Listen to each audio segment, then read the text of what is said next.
Hello, welcome to another YouTube video. I've actually got a microphone this time. Look at me go. I had it last video. Me being the A-star student, Russell Group University girl that I am, I for some reason thought that I could put the microphone around 5 meters away from myself and it would still pick up my voice. Didn't work like that, so the audio actually ended up sounding pretty much the same as it did in every other video that I didn't use a mic. But you know, I was just like building up the tension, so this video is gonna be like mind-blowingly best audio you've ever seen. It's really not. I spent like £20 on this mic, but yeah, we move.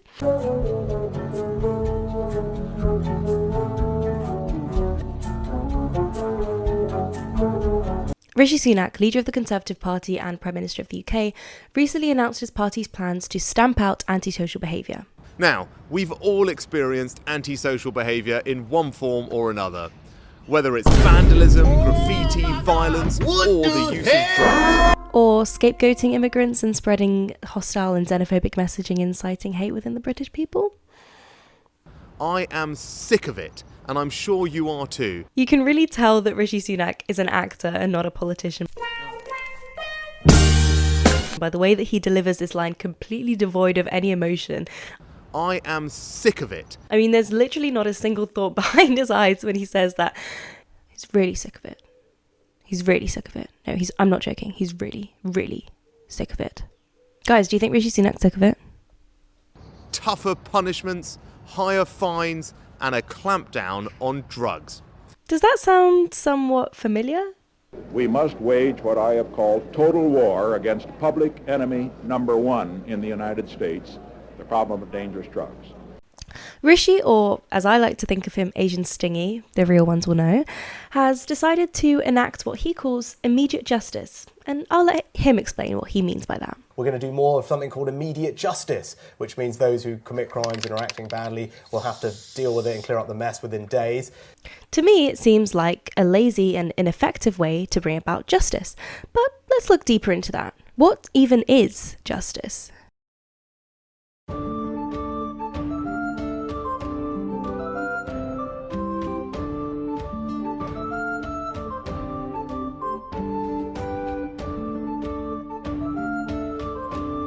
Time for a deep dive into the etymology of the word justice.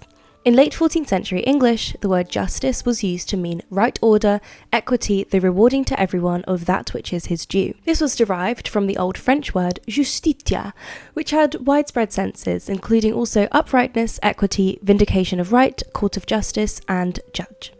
The French justitia is traced back from the Latin justus. To the Greek philosophers such as Plato and Aristotle, the notion of justice was of each thing in its proper sphere or serving its proper purpose.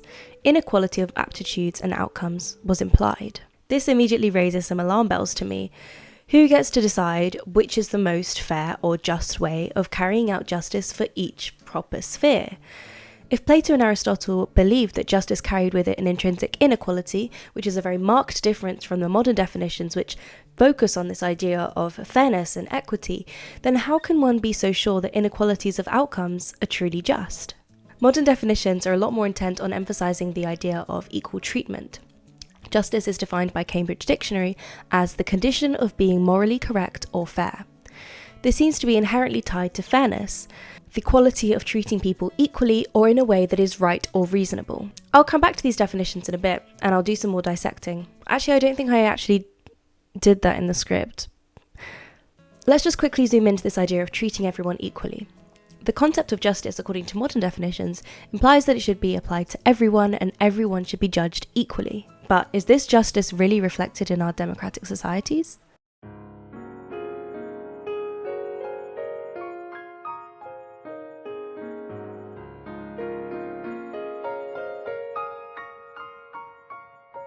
Let me tell you a series of stories and let you make up your own mind about them. King Charles, the King of England, in case you didn't know, his charity, the Prince's Foundation, was involved in a cash for honours deal in which a Saudi citizen was offered a knighthood in exchange for donations.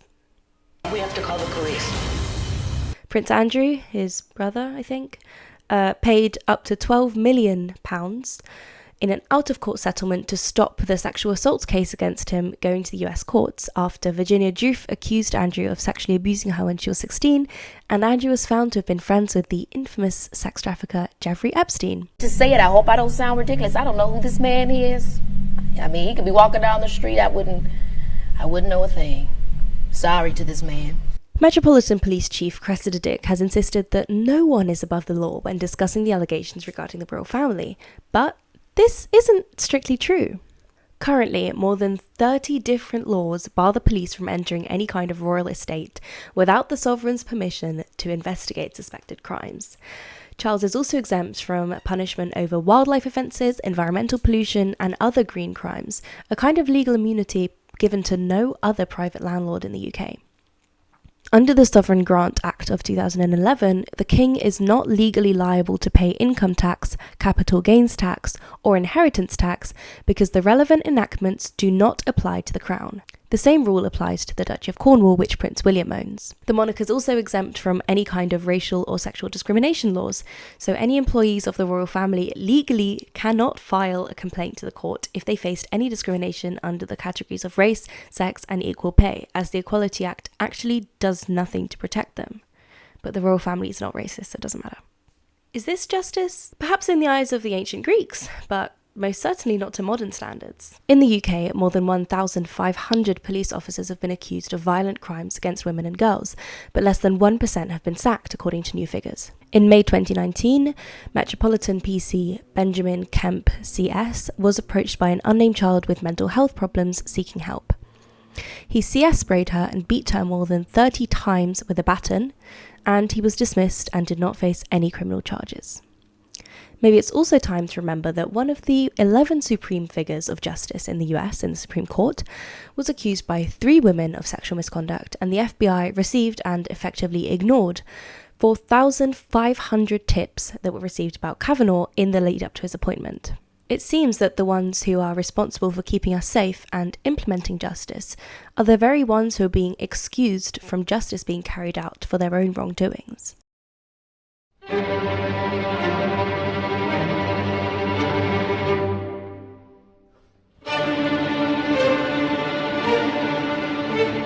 Now I wanted to look at another way in which justice has been perceived.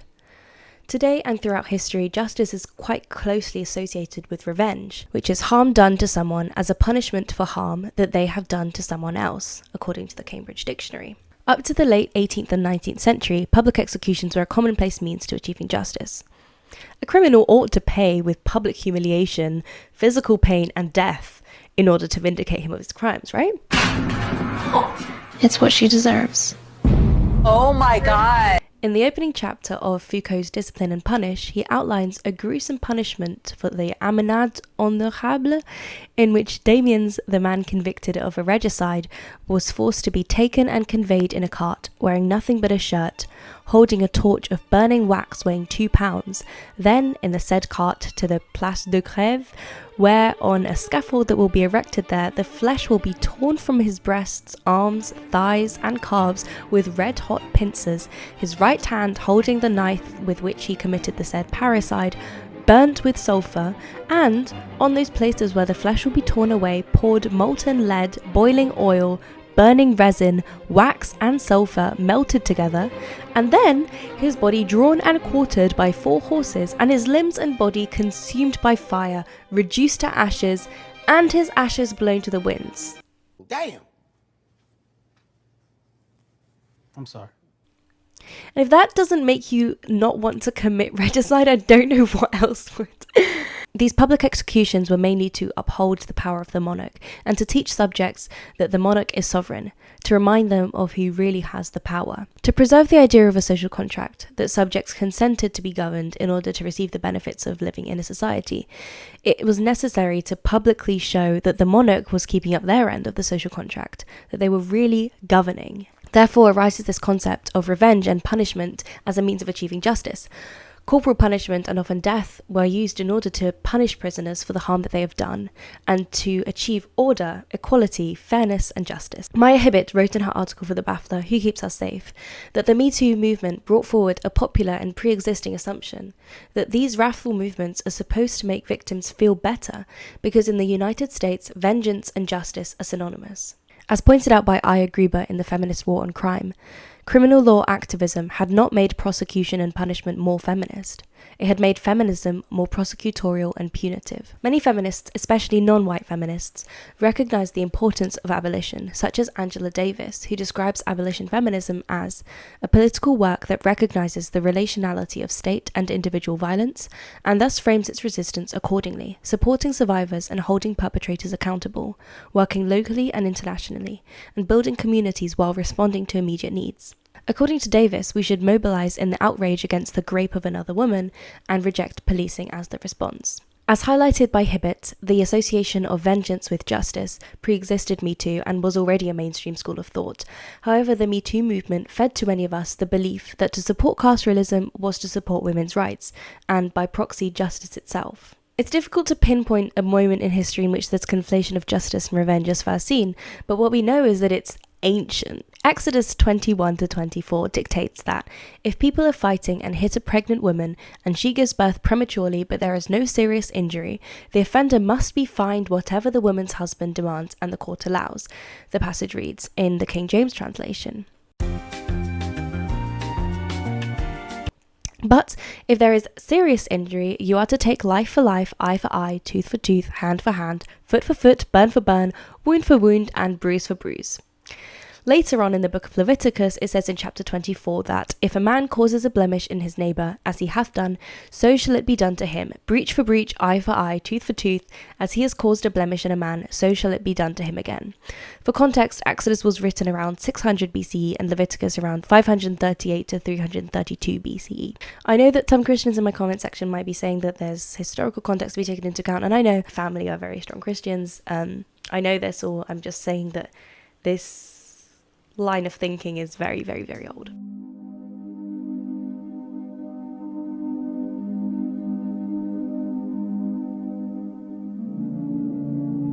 The Maria da Penha law, passed in 2006 by Brazil's President Luiz Inácio Lula da Silva, is, in my opinion, a perfect example of the failures of a method of justice seeking focused on punishment and incarceration rather than reform. The law increased punishment for offenders, established special domestic violence courts, and required the authorities to open 24-hour shelters for abused women.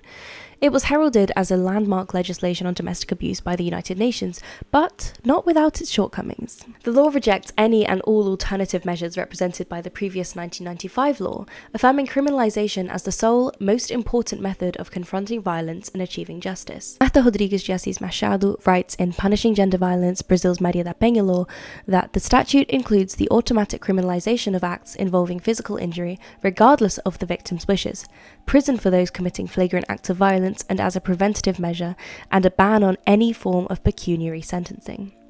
Jorge Musi, referring to the teachings of Brazilian lawyer Maria Lúcia Carão, said that when one insists on accusing a woman's partner of committing a crime and threatening to punish him against his will, it removes from her and formally offends her right and her desire to freely relate to the partner of her choice.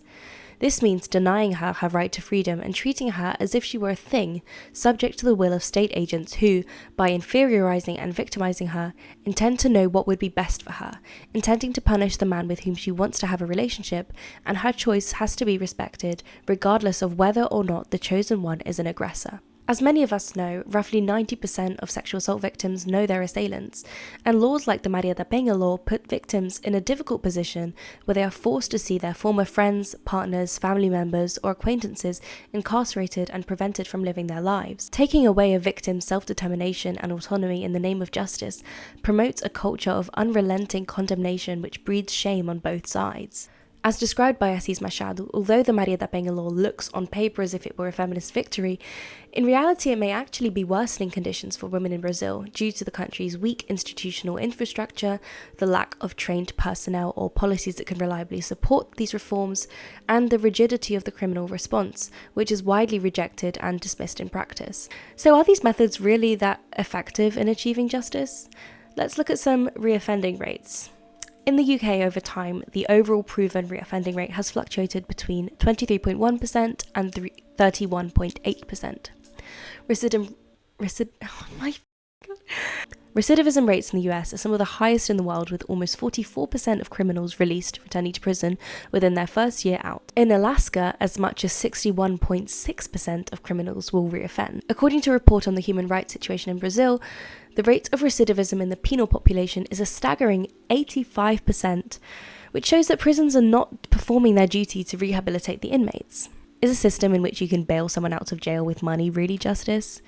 Is it fair to buy someone freedom when they've supposedly been locked up to protect society? I don't really have any statistics to prove this, but if you look at the rates of abuse in prisons, it becomes really, really evident that it's nowhere near justice. Surely the math isn't mathing. Why do we claim that the carceral system is justice seeking when it's clearly doing the opposite?